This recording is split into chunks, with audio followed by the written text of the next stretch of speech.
Mola. I'm one of the enthusiasts. And President Bola Tinubu and the Federal Executive Council have scrapped the Ministry of Sport Development and replaced it with the National Sport Commission.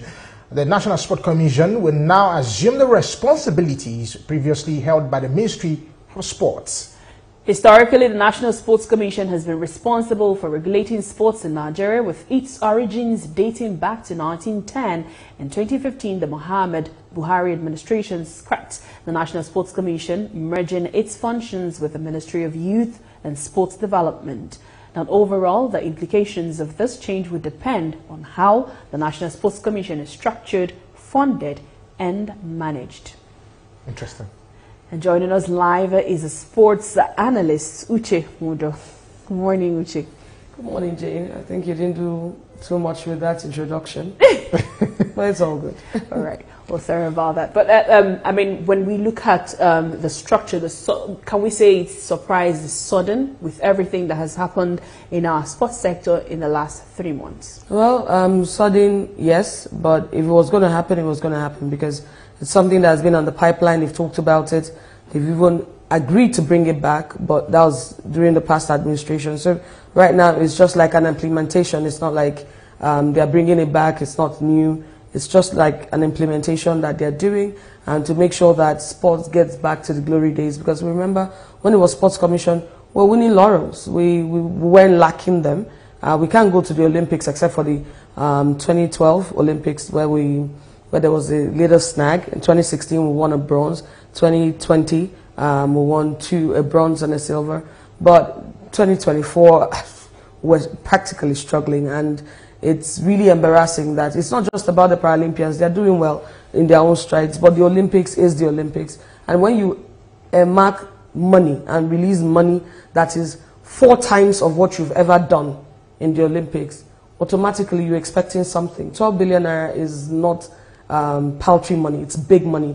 Yeah, it might not be big money for sports in other countries, but for Nigeria, the last time they only got about 3-point-something billion, and somebody triples it or makes it 4 times of what they got initially, and at the end of the day you come back with nothing, and you came back with excuses of how heads are going to roll. And I was wondering, maybe because of the economic realities of what we have. We can't compare the dollar to naira rate as at the time, but that's not my line of discussion. What I just wanted to know is, if you look at the previous administration, they totally, really, it marvels my here, scrap the National Sport Commission.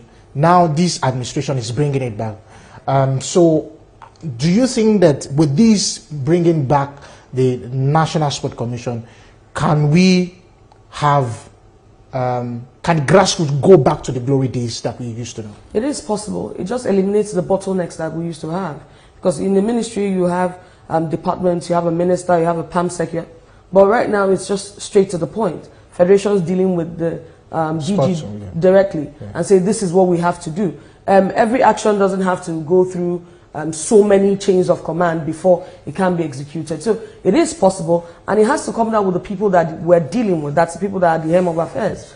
You can put in anybody, you can give the person as much money as you can give the person, but if the person doesn't know anything, it won't work. So right now it's about the person you're appointing or the people you're appointing, then the federations, if they are ready to go back to the glory days of how it used to be. National Sports Commission, in 2015 when we went to Congo and we came second, the ministry have been struggling to maintain the second at the African Games. That's what they are.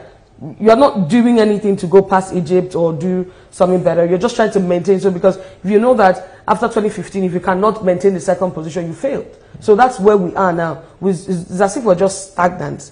That's the reality. But maybe without the bottlenecks and the fact that maybe we'll bring in technocrats, it might be a lot better.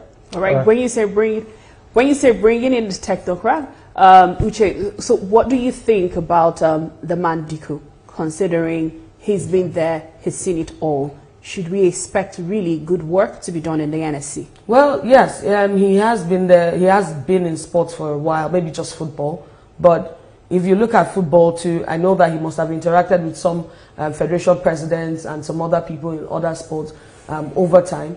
And he's not just going to be working alone. He's going to have a DG who is also a technocrat, who also understands how sports works in Nigeria. I keep saying that sports is the only place where you, even if we don't get results, the president will not query you because for some reason we know how to write it off. But here is something, we want results. We're tired of writing off money. We want results. We want to see it translate not just on paper, but on the pitch. So for him, if he has, his experience, then you bring in a good DG. I think that they're going to work well, except maybe there's a rancor somewhere, which I doubt is going to happen. Thank you very much. Thank you. I really appreciate it. We'll see how that pans out. All right, that's our show for today. Join us next week as we bring you stories happening in politics, news, entertainment, and sport. I am Ademola Lawrence. Well, of course, the game is the game, and the power is power. Power is transient. I am Jim Francis Mweze. Good afternoon.